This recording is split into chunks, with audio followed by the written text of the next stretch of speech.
At Halfpipe, neither U.S.-born Olympic favorite competes for America. Eileen Gu takes the heat. Livigno, Italy, AP. The two best bets to win the gold medal in women's halfpipe skiing at the Winter Olympics were born in the United States. Zoe Atkin competes for Britain, and hardly anyone raises a fuss about it. Eileen Gu competes for China and never hears the end of it. Stories of athletes who lived in one country then decided to compete for another are nothing new to international sports. Throw some Olympic rings on it, then add a high-profile athlete enjoying tremendous success the way Gu has, and it turns into something messy, even political. So many athletes compete for a different country. Gu said after Thursday night's qualifying put her in the mix for her third medal of these games. People only have a problem with me doing it because they kind of lump China into this monolithic entity and they just hate China. So it's not really about what they think it's about. She was responding to a question stemming from the latest comments that drew her into the headlines. U.S. Vice President J.D. Vance told Fox News earlier in the week he would hope someone who benefited from growing up in the United States, the way Gu has, would want to compete under its flag. None of this is new to the 22-year-old Bay Area native, who recognizes she absorbs her share of vitriol not just because she competes for her mother's homeland, but also because of her success both on and off the snow. Not long after the Olympics are over, Gu will be back in Milan attending a fashion show.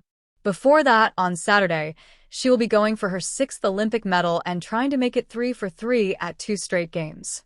That's something no one else has done since the addition of Big Air to the program 4 years ago gave freestyle skiing a third head-over-heels event in the snowpark.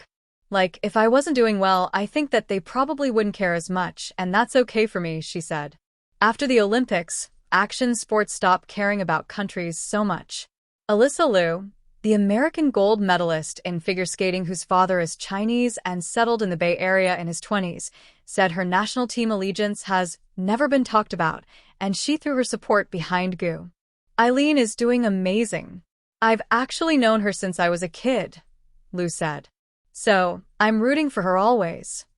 The Olympic Charter says athletes must be a national, a word similar to citizen but with different legal connotations, of a country to compete for it.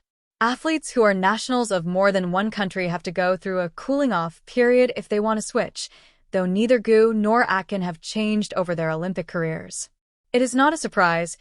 Athletes in free skiing and snowboarding, two lifestyle sports that champion individuality and are cultivated at X Games, do tours and Burton U.S. Opens where nary a flag can be seen, spend most of their time traveling the globe caring very little about countries or anthems.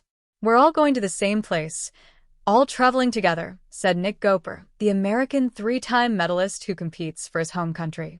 There's 25 guys who do this at a high level across the world, and it's better to hang out and mingle with each other, just like people do. Besides Vance's comments, a newspaper report about a 2025 document showing the Chinese government funded Gu and another of its athletes to the tune of millions drew headlines at these Olympics. Gu never mentions money when she discusses her reasons for choosing China, instead saying she did it to increase visibility and bring more girls into a sport that wasn't as developed in China as it is in the United States. I've never received criticism from anybody in the ski industry about any of these decisions, she said in an interview with the Associated Press last month. But that's because I'm friends with all of them. Atkin, from Massachusetts, made a choice that flew under the radar. Atkin has enjoyed plenty of success, but faces none of the same issues. She is a Massachusetts native who has held dual citizenship since birth. Gu's citizenship status is another source of constant conjecture, though she has never revealed it. Atkin's father is British. Like Gu, Atkin attends Stanford. The 23-year-old, who won last year's World Championship, has competed for Britain her entire career. She explained its smaller team has afforded her a chance to train and compete at a pace that works well for her. It also has a lot to do with my family, and I guess I don't really care what anybody else thinks, she said. Obviously, we compete for our nation, but at the end of the day, this is an individual sport, and I'm trying to do my best show and my best skiing. To me, that's all it's really about. Somewhere between Gu and Atkin sits Gus Kenworthy, the half-pipe skier who got famous at the Olympics when he competed for the United States, then kept his career going by signing on with Britain. He took some flack when he switched teams. One reason he did it was because of the perennial depth of the U.S. team.